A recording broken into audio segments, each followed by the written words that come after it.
नाग कहे नागुणी को सुनलो शिव महिमा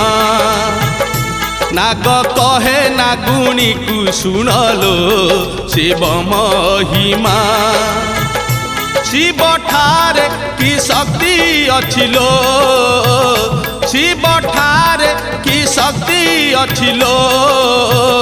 ध्यान करुछंती विष्णु ध्यान करुछंती ब्रह्मा ध्यान करुछंती विष्णु ध्यान करुछंती ब्रह्मा सुनलो शिव महिमा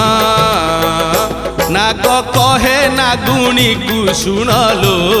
शिव महिमा।